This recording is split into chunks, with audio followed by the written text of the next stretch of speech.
नमस्कार मित्रांनो, पुन्हा एकदा आमच्या यूट्यूब चॅनलमध्ये तुमचं खूप खूप स्वागत आहे. तर हे बघा, आम्ही आता आलेलो आहे पंढरपूर देवस्थान विठ्ठल रुक्माईच्या दर्शनासाठी. तर हे आहे पंढरपूरमध्ये. मित्रांनो, कालचा व्हिडिओ बघितला तुम्ही. काल व्हिडिओ मी देवस्थानाचा टाकलेला, भक्तिनिवासचा टाकला होता. आणि भक्तिनिवास पण खूप छान असं विठ्ठल रुक्माई भक्तिनिवास आहे. ते मी व्हिडिओ तुम्ही या अगोदरच्या व्हिडिओमध्ये बघू इच्छिता. आणि तिथं मुक्काम करून सकाळी आम्ही लवकर उठून 6-7 वाजता उठून म्हटलं दर्शनासाठी जावं. दर्शनासाठी निघाल्याच्या नंतर आम्ही ॲक्च्युली आम्हाला पुढं दुसरं काम असल्यामुळे आम्ही काय लाईनीत राहिलो नाही, कारण खूप टाईम लागत होता असं. तर हे बघा तुम्ही, मग आम्ही चालत गेल्याच्यानंतर आम्हाला इथे दिसले बघा हे माळ वगैरे, तुळशी माळ आणि रुक्माईचं रोड साईडला खूप छान असं खाण्याचे प्रसादालय होतं, प्रसाद आणि बऱ्याच गोष्टी होत्या खाण्यासारख्या. तर हे बघा, आम्ही मंदिराजवळ गेलो. मंदिराच्या बाहेरून मग फोटो वगैरे व्हिडिओ वगैरे काढला. आणि बघा कसं छान असं सूर्याचं सकाळी वातावरण खूप छान असं दिसत होता. आणि नॉर्मल ऊन आणि सूर्याच्या डायरेक्ट मंदिरावरती फोटो घेऊन बाहेर लोक फोटो वगैरे काढत होते मित्रांनो. त्याच्यानंतर आम्ही म्हटलं आता करायचं काय, तर दोघं तिघांना गर्दी आहे का, तर लोकांना खूप गर्दी आहे सध्या. आम्हाला वेळ पण नव्हता, त्याच्यामुळे मुखदर्शन केलं. आणि बाहेर इथे पुढे मोबाईल लॉकर आणि चप्पलचं इथे बघा, ही पूर्ण लाईन दर्शनासाठी असते ॲक्च्युली मित्रांनो, की जे ज्यांना समोर दर्शन घ्यायचं आहे. आणि मुखदर्शनासाठी खालून लाईन आहे, तुम्ही बघू शकता. त्याच्यानंतर आम्ही म्हटलं चला आता चप्पल आणि तिकडे मोबाईल काढत म्हणा. इथं बघितलं थोडं वेळ. आणि पुढे इथे आम्ही मोबाईल ठेवलेला आहे लेफ्ट साईडला. आणि ॲक्च्युली इथं आतमध्ये अलाउड नव्हतं काही, आम्हाला मोबाईल वगैरे अलाउड नाही आहे. आणि त्याच्यामुळे मोबाईल बाहेर ठेवला आम्ही, नाही तर तुम्हाला तो आतला व्हिडिओ दाखवला असता, परंतु त्याच्याबद्दल दिलगिरी व्यक्त करतो, कारण आतमध्ये अलाउडच नाही आहे. त्याच्यानंतर आम्ही मोबाईल वगैरे घेतले आणि निघालो आहे चंद्रभागा नदीच्या दिशेने. तर इथे बघा सुंदर अशा विठ्ठल रुक्माईच्या मूर्त्या दिसल्या आम्हाला. खूपच अप्रतिम मूर्ती होती. हे बघू इच्छिता तुम्ही व्हिडिओमध्ये.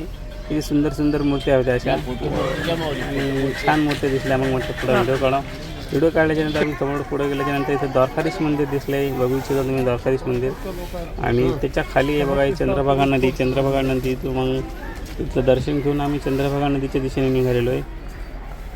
तर बघू इच्छिता तुम्ही, सकाळच्या सूर्याची किरणं, मस्त सूर्य निघालेला आहे. आणि सर्व लोक खूप मस्त असं नदीमध्ये आपलं स्नान वगैरे करतात. आणि जिकडे तिकडे बघू इच्छिता तुम्ही पब्लिक होती. ॲक्च्युली जशी पाहिजे तशी गर्दी नव्हती यावेळेस, कारण आम्ही काही असं सीझन वगैरे काय तसंही नाही आहे ते, परंतु लोक बऱ्यापैकी होते. आणि नदीला पाणी पण खूप छान होतं असं. आणि बघू इच्छिता तुम्ही आता पूर्ण याच्यामध्ये. आम्ही मग खाली गेल्याच्यानंतर म्हटलं बघू काय आहे ते. ॲक्च्युली थंडी पण एवढ्या उन्हात, त्याच्यात थंडी काय थोडं ऊन नसल्यामुळे काय वाटलं नाही, गरम वगैरे काय होत नव्हतं. साधारण नॉर्मल वातावरण असल्यामुळे लोक पण नदीमध्ये जाऊन स्नान करत होते. थंडी पण तेवढी नव्हती आणि ऊन पण तेवढी नसल्यामुळे खूप छान असं वातावरण इथं बनलं होतं. सर्व लोक आपलं स्नान करत होते. आम्ही पुढे गेल्याच्यानंतर म्हटलं चला मित्रांनो, नदीच्या साईडला तुम्हाला दाखवतो. आम्ही नदी क्रॉस नदीच्या जवळ गेलो.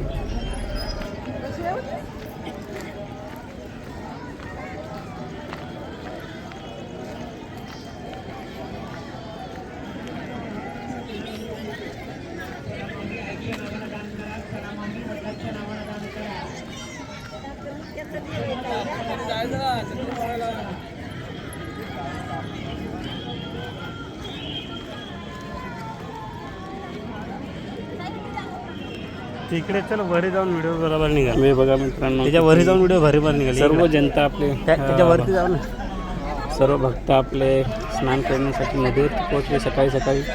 आणि मस्त असं वातावरण होतं आहे बघा, तुम्ही बघू इच्छिता. आपले स्नान करतायत नदीचं पण. आणि तिथं बोटी वगैरे होत्या. तिथे लोक बोलत होते आतमध्ये तुम्हाला जायचं असेल तर, बोटीमध्ये जर जायचं असेल तुम्हाला नदीमध्ये राहून माझं असेल तर 150 रुपये, दोघा जणांचे 150 रुपये असं सांगितल्यापर्यंत तुम्हाला जाऊ द्या. तर तुम्ही बघू शकता, हे चंद्रभागा नदी आहे. आणि इथं जेव्हा वारी वगैरे असते काही असेल किंवा एकादशी या दिवशी खूप गर्दी असते इकडे. आणि हे एक आतमध्ये मंदिर आहे. जागी जागी असे केलेले आहे, बघू इच्छिता तुम्ही. सूर्य वगैरे असं सूर्यकिरण अशी छान असे दिसत होता. असं खूप छान वातावरण होतं सकाळ सकाळचं.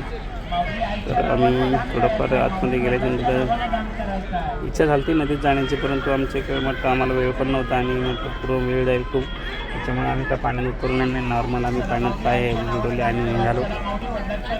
लोक आतमध्ये असं बोटिंग वगैरे करत होते पण आम्ही काही केले नाही. तर हे बघा किती मस्त वाटते मित्रांनो. नक्कीच जेव्हा कधी पंढरपूरला आलं तर नक्कीच इकडे चंद्रभागा नदी येते, इथे स्नान करा आणि दर्शन घेतले. ज्यांना कोणी कोणी पंढरपूरला गेले कोणी कमेंटमध्ये नक्कीच सांगा मित्रांनो. चला, जय हरी विठ्ठल माऊली, जय माऊली.